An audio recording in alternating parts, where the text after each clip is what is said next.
Assalamualaikum warahmatullahi wabarakatuh. Sampurasun. Yang saya hormati Forkopimda Provinsi Jawa Barat, hadir pada kesempatan pagi hari ini Wakil Ketua DPRD Provinsi Jawa Barat, Ketua Komisi 5 DPRD Provinsi Jawa Barat dan seluruh anggota, Kasdam 3 Siliwangi, Wakapolda Jabar, Wakajati Jabar, dan sahabat saya hadir juga, dan Kodiklat TNI. Saya ucapkan terima kasih, selamat datang. Sekretaris Daerah Provinsi Jawa Barat, para kepala perangkat organisasi perangkat daerah di lingkungan Pemda Provinsi Jawa Barat, pimpinan instansi vertikal yang saya hormati, yang memberikan supporting pada saya, Kaseto, pemerhati dan pelaku pendidikan anak-anak, dan yang paling berbahagia hari ini adalah orang tua.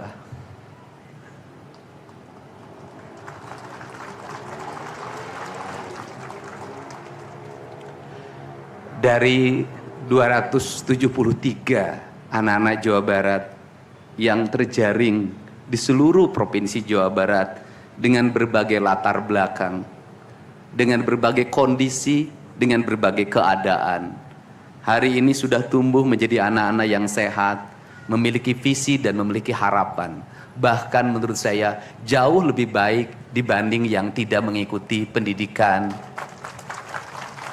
di Dodik, Lembang, Rindam 3 Siliwangi. Saya ucapkan terima kasih buat komandan, wakil komandan, dan para pelatihnya. Yang pertama, hari ini kita bersama-sama memperingati upacara kebangkitan nasional.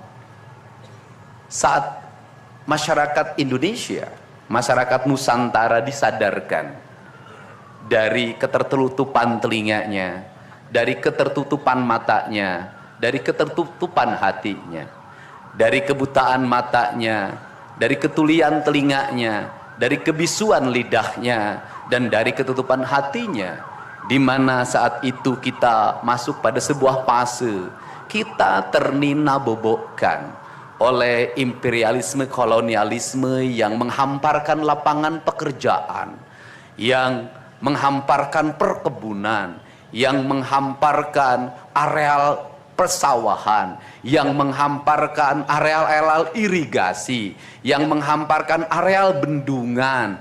Tetapi mereka mengisi gedung sate ini, mereka mengisi gedung-gedung indah dan mewah di seluruh Nusantara. Tetapi gedung-gedung itu hanya memiliki hak mereka untuk melakukan pengelolaan keuangan, untuk melakukan pengelolaan kekuasaan, di mana seluruh hasil kekayaannya dinikmati oleh mereka dan dikirimkan ke negerinya, dan kemudian rakyat Indonesia hanya menjadi kuli dengan gaji yang terbatas, dan beberapa orang Indonesia yang tunduk menjadi kaki tangannya menikmati sebagian kekuasaannya, bahkan menikmati uang-uang yang seharusnya dibayarkan kepada para pekerja Indonesia yang lapar, yang hitam kelam terbakar, yang disebutnya sebagai rodi. Mereka mengambil hak-hak mereka dan dinikmati oleh mereka yang hari itu berkongsi dengan kolonialisme.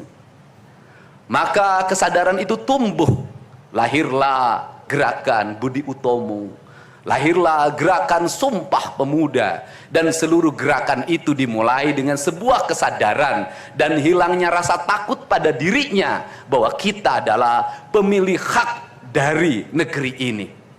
Kita adalah pemilik hak dari negeri ini.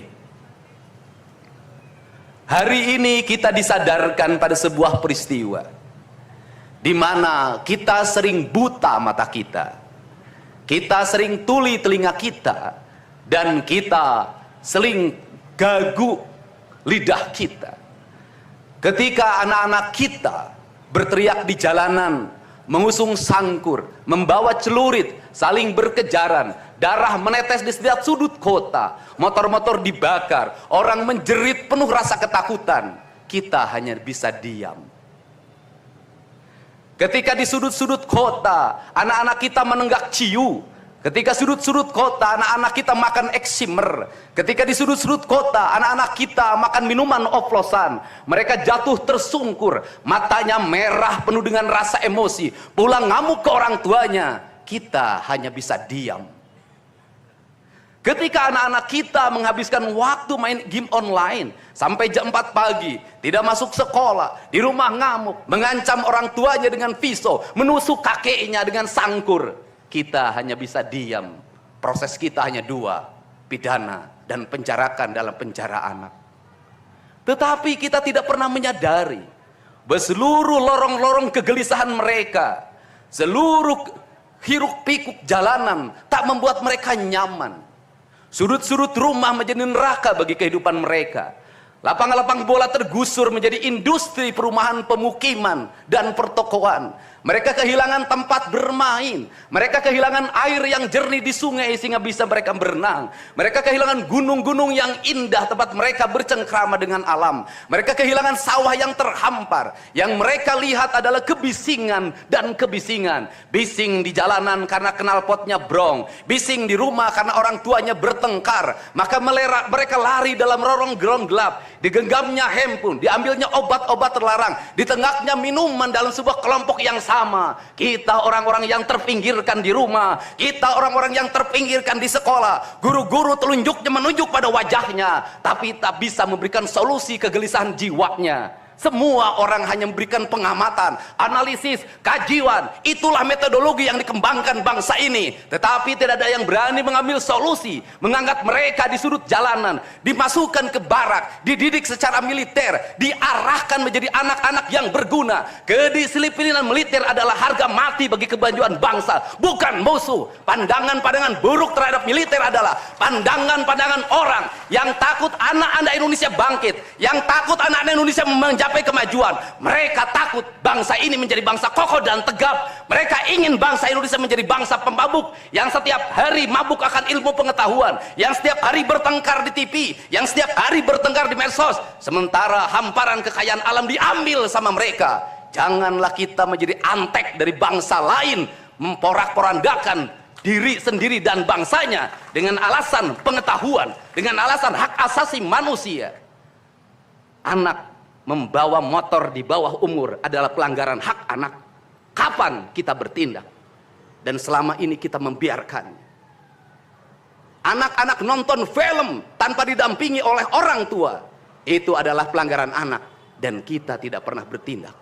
Anak-anak di bawah umur merokok, minum minuman keras, itu adalah pelanggaran hak anak. Semuanya kita berdiam. Anak-anak main game online, nonton tayangan-tayangan dewasa lewat media sosial, kita berdiam. Negeri ini akan hancur manakala semua orang berdiam. Maka orang yang memegang kekuasaan harus menggunakan tangannya untuk merubah seluruh kemunkaran ini menjadi sebuah kebajikan. Kalau kita berkomitmen pada bangsa ini, problem anak-anak kita adalah mengkonsumsi tayangan yang bukan haknya di media sosial. Maka saya meminta peraturan pemerintah yang mengatur tentang itu segera dilaksanakan. Anak-anak di bawah umur tidak boleh mengakses media sosial yang bukan haknya. Seberapa besar pun gagasan yang saya gagas, seberapa kuat pun kekuatan yang saya bangun, saya tidak akan bisa melawan jutaan akun yang merasuki otak kiri dan otak kanan anak-anak kita. Untuk itu, pada saat ini sudah saatnya kita tidak saling menyalahkan. Untuk itu saat ini tidak ada salahnya kita mengambil tindakan berdasarkan perilaku kita masing-masing. Perilaku ekonomi menyebabkan anak-anak kita kehilangan ibunya karena pergi ke luar negeri. Perilaku ekonomi mengakibatkan anak-anak kita tidak pernah bertemu dengan ibu dan bapaknya karena mereka mencari rejeki. Mereka ada di pojok-pojok rumah bersama kakeknya. Kakeknya melarangnya dia main game online, melarangnya pakai motor jam 11 siang, maka pisau dapur terhunus dan ditusuk seseorang kakek oleh cucu yang disayanginya. Kerangka pijak seperti ini harus dibangkitkan oleh kita. Semangat militer, bukan militerisasi. Kalau anak-anak dibangunkan jam 4 subuh, di mana letak salahnya dan di mana letak pelanggarannya. Kalau anak-anak dibangunkan kemudian disuruh membereskan tempat tidur, apa salahnya dan apa pelanggaran hak anaknya? Kalau anak-anak disuruh sholat subuh, apa pelanggaran haknya?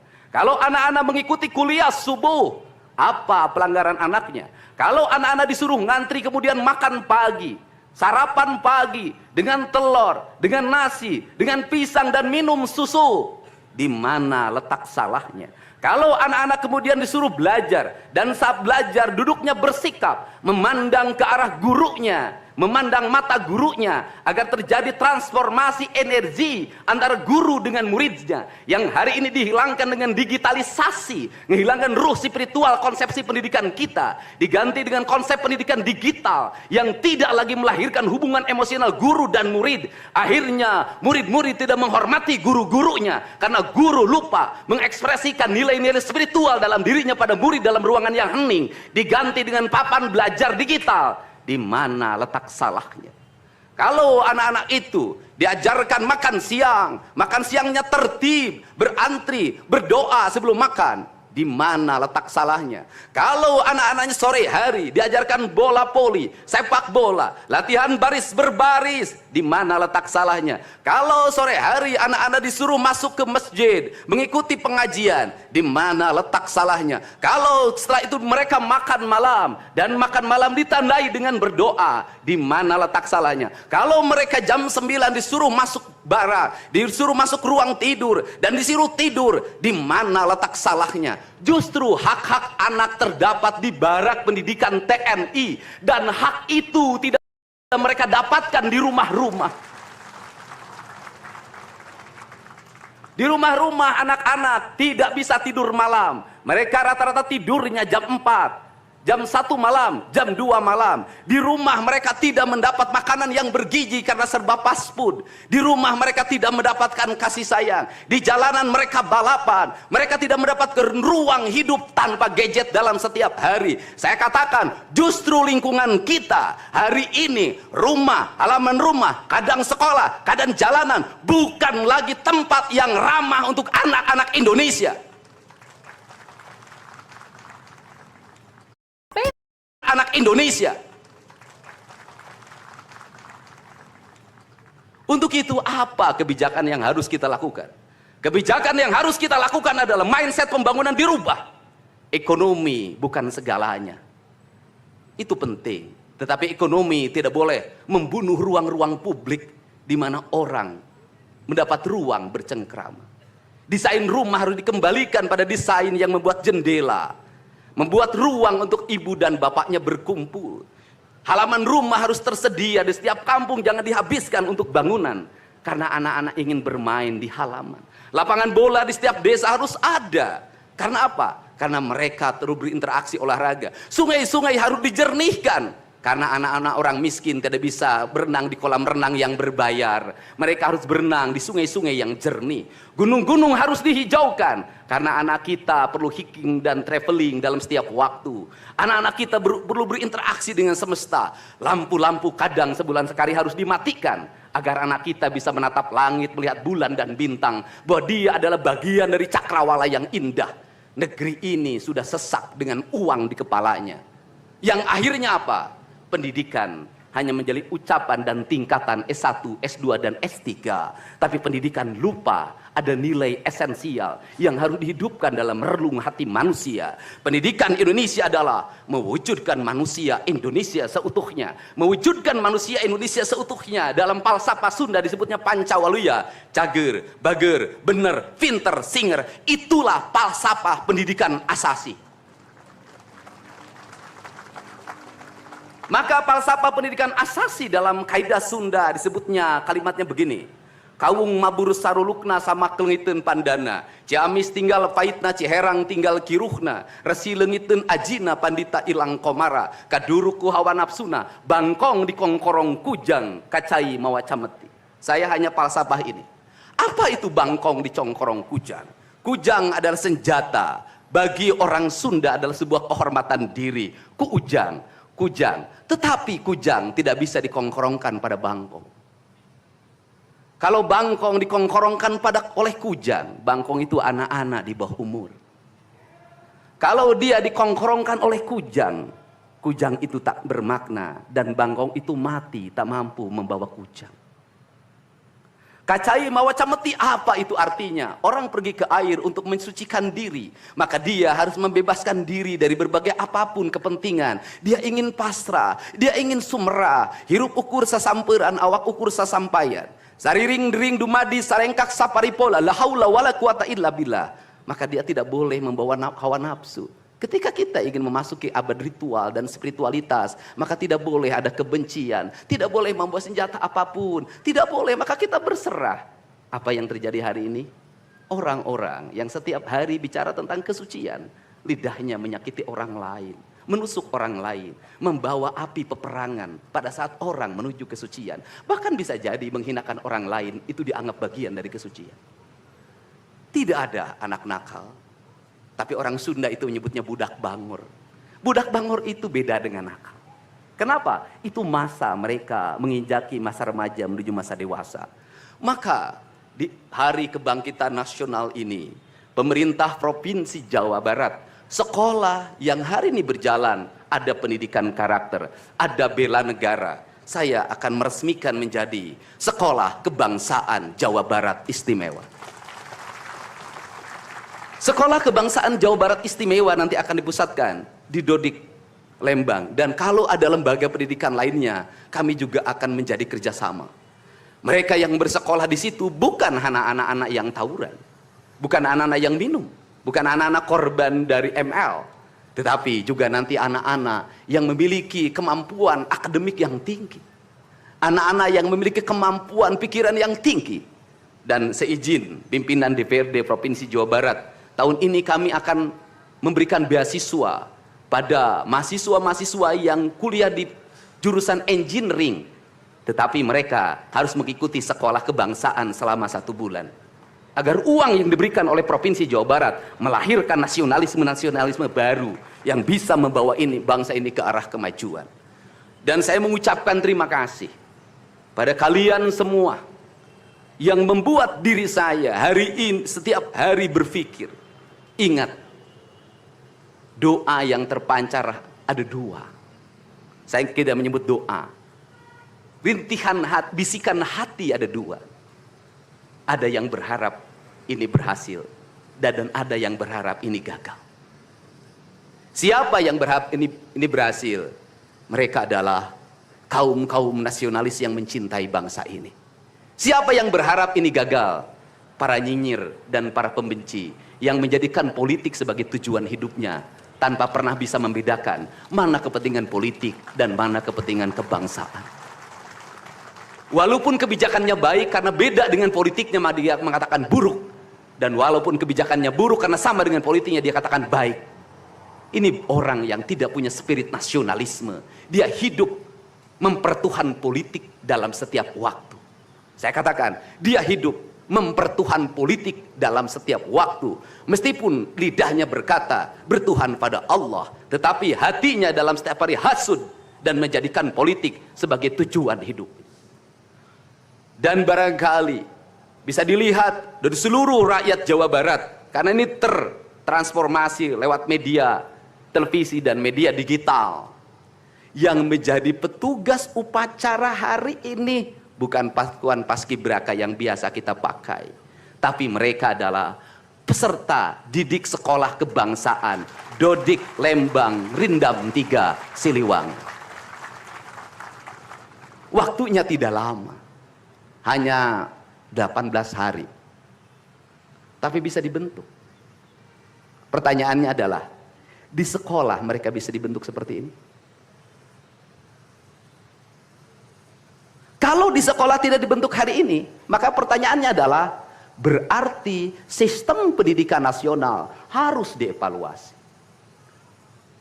Dan kalau misalnya yang di Jakarta mau menyalahkan, kan disahkannya di Jakarta. Kan anggaran yang triliunan disahkan di Jakarta. Kenapa anggaran yang triliunan ini tidak terevaluasi dalam setiap tahun? Saya katakan, sistem pendidikan yang di dalamnya angka-angka yang hanya orientasinya materi Dan kepuasan dalam outcome dalam sistem pengelolaan keuangan tidak akan melahirkan apapun kecuali tumpukan kertas, software dan hardware. Tetapi pendidikan yang lahir dari jiwa dan lahir dari cinta tanpa biaya yang besar, dia akan melahirkan anak-anak penuh dengan semangat kebangsaan dan punya spirit Pancawaluya. Itulah pentingnya hati. Itulah pentingnya rasa. Untuk itu hari ini ada antrian, ribuan orang yang ngantri ingin memasuki pendidikan di pendidikan sekolah kebangsaan. Dan kalian semua hari ini bisa bertemu dengan orang tuanya, bisa mendapat sertifikat dari kami, dan bisa pulang dulu. Nanti dalam 2 minggu sekali kami siapkan mobil di setiap kabupatennya untuk pergi ke Dodik lagi, mengikuti pematangan, bukan di Dodik nanti, di Badan Diklat ESDM Pemda Provinsi Jawa Barat, kalau nanti di Dodik diisi oleh siswa yang baru. Dan kami akan memantau perkembangan kalian dalam waktu 1 tahun, bukan 6 bulan. Dan saya sudah meminta kepada Dinas Kesbangpol, Dinas Pemuda Olahraga, di upacara peringatan 17 Agustus 1945 Pemda Provinsi Jawa Barat, seluruh pesertanya berasal dari siswa didik sekolah kebangsaan di Dodik Lembang. Kalian semua jadi petugas upacara Agustusanan. Kalian semua jadi petugas upacara Agustusanan. Jadi tidak usah repot lagi. Ternyata bisa. Dan hari ini bisa kalian bahagia. Saya ngasih bonus untuk petugas upacara dari Dodik ini 25 juta untuk dibawa pulang ke rumahnya masing-masing. Dapat uang saku, makannya enak, tidurnya nyenyak, berubah mental, bajunya bagus, pulang dapat bonus, gratis lagi. Dan tentunya buat petugas yang lain juga kita siapkan 25 juta. Nanti ditanya lagi, itu duit dari mana? Ladang ngonten.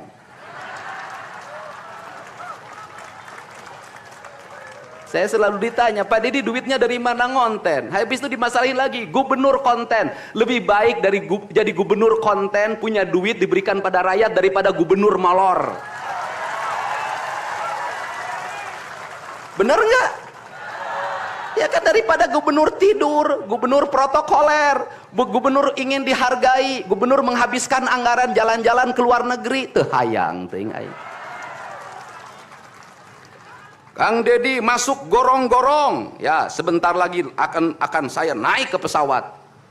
Jadi Indonesia ini perlu mental yang kuat kalau ingin melakukan perbaikan. Kenapa? Harus kuat menghadapi kaum nyinyir.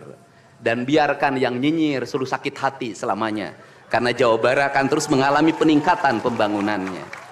Ini baru 3 bulan. 100 hari itu tanggal 30 Mei. 100 hari kepemimpinan saya. Belum 100 hari, sudah banyak orang yang kepanasan. Apalagi 5 tahun. Dan saya ucapkan terima kasih. Ini upacara yang spesial.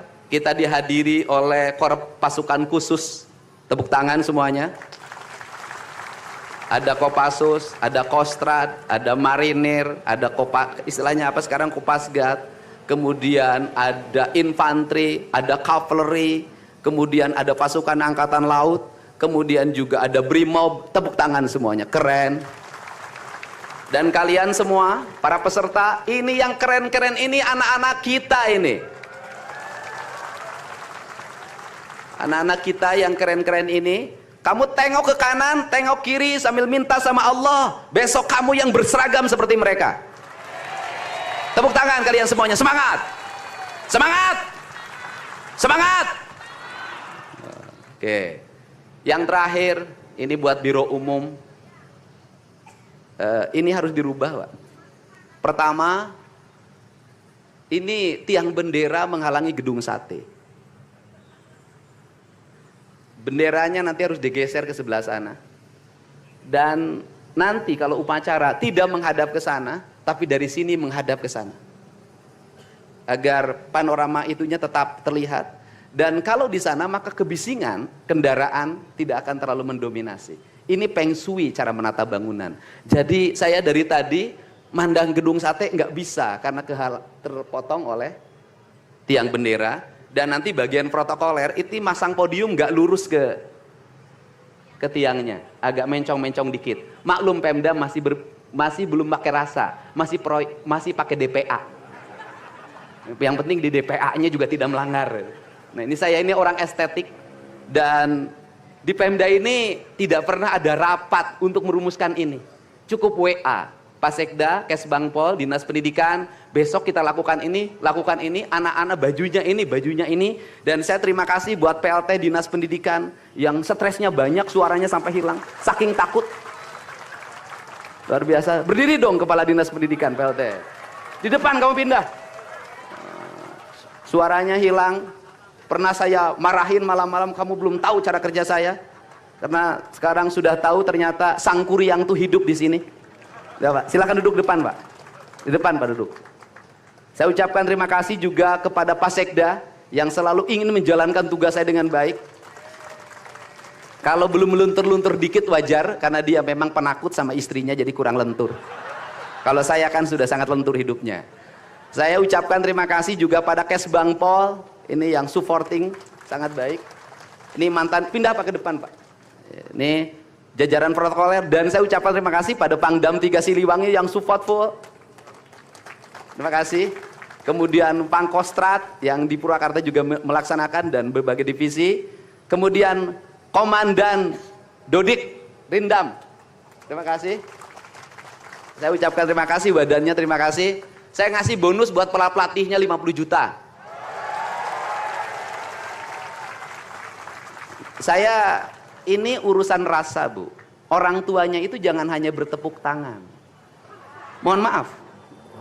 Ada terpanggil dalam jiwanya. Anak-anak saya kok bisa hebat begini ya? Dari rumah itu bawa bakakan. Mohon maaf. Ini cermin manusia-manusia Sunda yang punya welas asih. Yang punya timbal balik. Anak saya dididik. Bukan saya minta bakakak, bukan. Bukan saya minta opak, tumpeng, bukan. Penuh dengan welas asih, dengan cinta. Mudah-mudahan bakakak yang dibuat menjadi jalan bagi si Ujang menjadi orang hebat. Kenapa orang tua dulu melahirkan anak-anak hebat? Karena cinta rasa, bukan gratifikasi. Dia kenaikan kelas tidak bawa uang, dia bawa tumpeng buat gurunya. Dia bawa bakakak buat gurunya, karena gurunya telah mendidik anak-anaknya dengan baik. Itu cinta, itu rasa, bukan gratifikasi. Kami berbuat baik pada orang tuanya, tapi orang tuanya juga harus punya rasa dan punya cinta demi anak-anaknya. Saya pengalaman ibu saya dulu selalu berpuasa ketika saya punya hajat, punya lagi ujian, lagi kenaikan kelas, menghadapi kesulitan, ibu saya dan bapak saya pasti berpuasa buat saya. Saya minta ibu dan bapak, coba rajinlah berpuasa bagi anak-anaknya. Bisa jadi, mohon maaf, bisa jadi anak-anaknya seperti ini, rasa orang tuanya yang harus diperbaiki. Bukan kesalahan anaknya, tetapi rasa dan cinta orang tuanya juga harus dibenahi. Hidup itu alam Pak, interaksi. Buktinya sama tentara nurut, sama ibu nggak nurut, sama bapak nggak nurut. Nah ini, makanya untuk itu dari sekarang mari bangun cinta negeri ini, karena negeri ini adalah negeri Siliwangi, negeri Silih Asa, negeri Silih Asi, negeri Silih Asu, negeri Silih Pikanyaa. Bagi mereka yang tidak ngerti Siliwangi, tidak tahu makna Siliwangi, tidak pernah berkontemplasi dengan Siliwangi, jangan coba-coba Anda berbuat tidak baik terhadap tanah Siliwangi. Saya sampaikan itu, kaluhur tesirungan kahandap teu akaran. Ini saya ucapkan terima kasih seluruh pasukan. Saya ucapkan terima kasih buat Panglima TNI, Kepala Staf Angkatan Darat, Angkatan Laut dan Angkatan Udara, Pangdam 3 Silo dan seluruh jajaran. Semua terima kasih. Hari ini adalah hari bangkitnya kita. Hari ini adalah hari kemajuannya kita. Dan kita mulai seluruh perubahan ini dari tanah kita, tanah Sunda, tanah Siliwangi. Wallahu muwaffiq ila aqwamit thoriq. Assalamualaikum warahmatullahi wabarakatuh. Sampurasun.